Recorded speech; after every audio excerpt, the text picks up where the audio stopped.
Did he ever do anything wrong while he's here in your team? While he was here, Would he ever do anything that you read about and you went, man, Ray, I don't like that from Ray? no, Did he play hard? he did. Was he an all-star? Yes. Help you win championships? Yes. Well, damn. I guess that ain't enough. The big girls love that.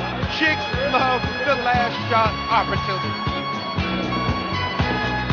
Somebody give me a napkin so I can wipe my mouth.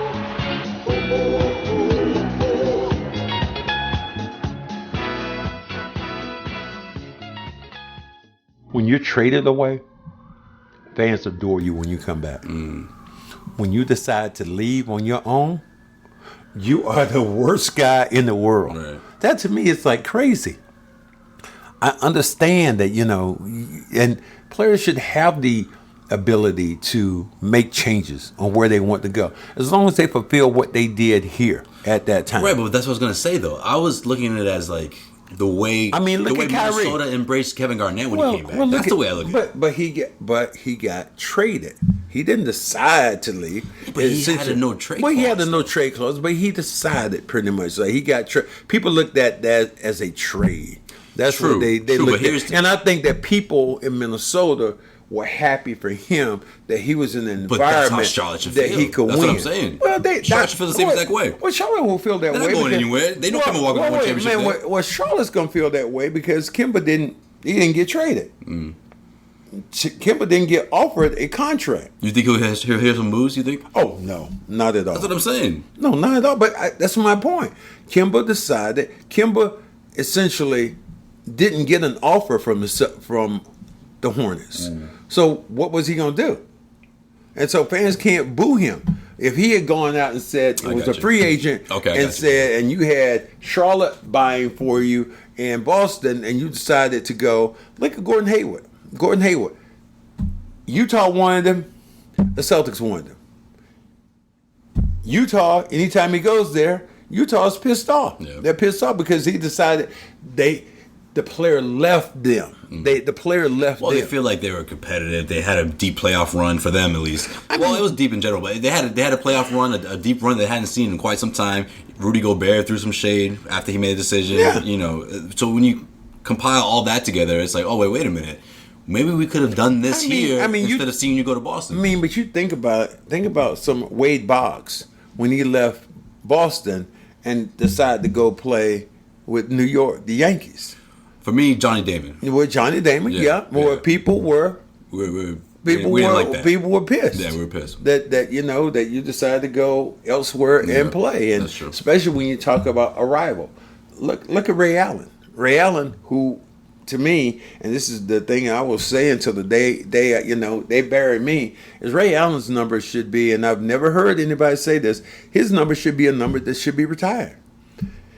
Nobody's gonna say it except me, but without Ray Allen, you don't win a championship here. Okay. Agreed. What was it? It was the big two or the big three? It was the big three. Well, why isn't he getting anybody say anything about him? He played 5 years. 5 years. The way he left. Won a championship. The way he left, though. Did he ever do anything wrong while he's here in your team? While he was here? Would he ever do anything that you read about and you went, man, Ray, I don't like that from Ray? No. Did he play hard? He did. Was he an all-star? Yes. Help you win championships? Yes. Well, damn. I guess that ain't enough. What you want to do? What you want to do? Come clean your damn bathroom? The way he What you want? Come clean your bathroom? I mean, what do you want? You don't do that. You don't lead like that. What do you do? What do you want? Okay, where did he go? He went to Miami. What's the one team that was in the Celtics' way? Miami. But it was not getting your number retired. But it was a better situation for him. You're not getting your number retired, man. Well, I understand what you're saying. I'm telling you, it should have. What if you, after you won your championship, your first championship with the Celtics, I'm gonna go play for the Lakers real quick. Well, how good was I as a player? What did I do for your team or organization? You were MVP. Okay. Finals MVP. What does that mean?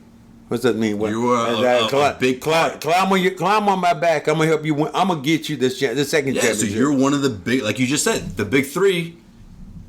I played with the big three I was a big 3.5 or whatever they want to say. 3.0. What you want? 3.1. As soon as I said that, I was like, oh, wait a minute. That's what I'm saying. Now, I know you wanted to reel that one back in, going. I should have said big 3. What? What? Okay. You were a key part of that run, just like Ray Allen was in 08, right? And you. And here's the thing about I got traded away. Right, but I'm saying hypothetically. Man. I got traded away, and because of that, when I came back to Boston, people were like, "Oh my God, we love you, we love you. Right. Oh my God, we love you." But if I had decided that I just wanted to leave on my own, my point is, if you're gonna leave. And well, you want me you go into the I know. rival. Why don't you leave and why not leave and go to a bad team? That what you want me to do? No, we're not well, that make that. no business sense. Why not just compete with the guys you've been running with when you know you have a shot to knock those guys out? If you're on a team that had no chance, let me give you this with Ray. Let me give you this. Understand that. Let me give you this with Ray. How many times did the Celtics try to trade Ray Allen while he was here? That's a fair point. Every single year, except for 08. Okay, I got you. Did they try to trade Ray? Hey, I was there one time when they were going to trade Ray for O.J. Mayo. Yeah. And I remember being... That was almost done, too. Now, remember being... O.J. Mayo said, I don't want to go... Screw them banners and them flags. I don't want to go there. And that's why he didn't get traded. But every year that Ray was here, except that first year, they tried to trade Ray. So when he decided he wanted to leave... he screwed up now. But when they wanted to trade him, everything was good. That's what pisses me off about teams. Did he not get the no trade clause in the offer though? For the new contract that I don't know. Declined. I don't know what the new trade. According to Danny Ainge, he says that he put the no trade clause in there. Well, this is and offered more money than Miami was offering. Well, this is the same Danny Ainge that time when Rondo asked me. We're doing the deal when Rondo was going to be a free agent. I just asked him. I said, "How much would it cost right now for the Celtics to sign you?" He said $10 million a year. I was like, "Ooh, that's a nice number." I'm thinking, and so I'm doing talk radio at that time. I'm working for WEEI, and I'm on the radio, and I said, I talked to Rondo, and Rondo wanted $10 million a year. So some reporter listened to that, sees Danny Ainge later on, and says, "Well, Danny, what are you guys going to do at Rondo?" "Well, we'll negotiate." And the reporter said, well, I want to quote Cedric Maxwell. Cedric Maxwell just saw on air that Rondo wanted $10 million a year. And Danny said, "We don't negotiate through Max." We could have saved $1 million.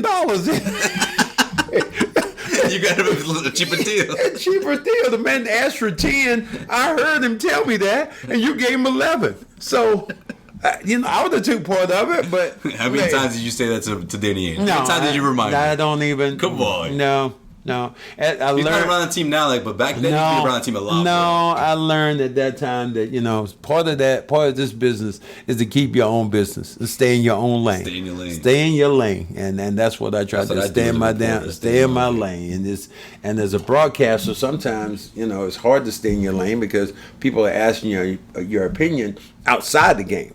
And I think that's the thing which is really crazy. They will ask you your opinion outside the game, and even do a podcast right now. Podcasts can be, can ruffle people's feathers, but podcasts are now accepted things. Whereas back then, I don't think that anybody wanted to hear an individual tell you anything other than shut up and play ball. Have you got any heat for what we've been doing?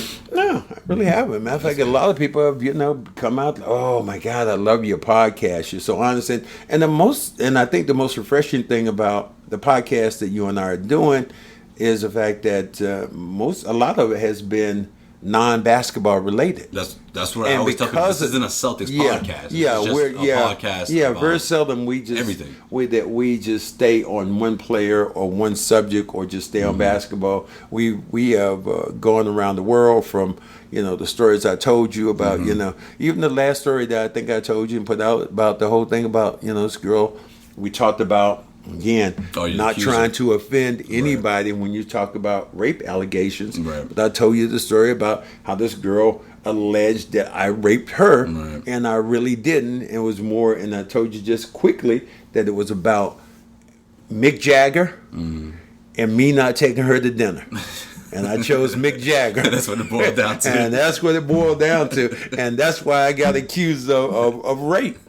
And if it had been in today's world, I'd been fighting that. But it happened during the 80s when she called the coach up. Right. And the coach just kind of blew it off like, really? And he asked me about it, and I said, no, I didn't. So that's how that, yeah. But 2019, that might not have happened. 2019. Right now, we're fighting CNN. You would have been in front of a camera. Yeah, absolutely. A written statement. Absolutely. Reading them off. First of your all, lawyers next to you. Statements. No, first of all, you got some handcuffs on you. You leave me here with handcuffs on. Over some allegations that were completely and totally false and made up. You wouldn't have gotten round 2 in Vancouver if that happened. Wouldn't happen. But that's my. If you want to hear more about that story, watch this. Go back to our podcast, and you will hear the complete story of Cedric Maxwell and Mick Jagger and sexual allegations of rape against him, which were not true. I'll never forget. I text John Zanis and I'm like, Zanis, man, it's this episode with Max. Man, Max talked about how this girl accused him of rape. It's hilarious. He's like, yeah, it sounds really funny, Josue. That sounds terrible. I'm like, no, man, you gotta listen to it. But then I realized, I'm like, yeah, like you said, which is, I'm glad you did that with the disclaimer more than once throughout that episode. Mm-hmm. Listen, we're not poking fun at these type of situations where, it's not always what you went through. It's actually women telling the truth. It's a story.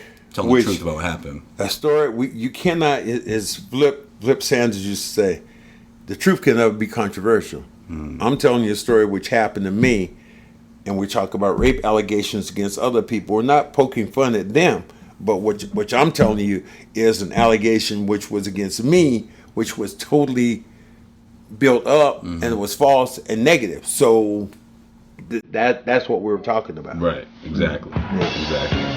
The big girls love that.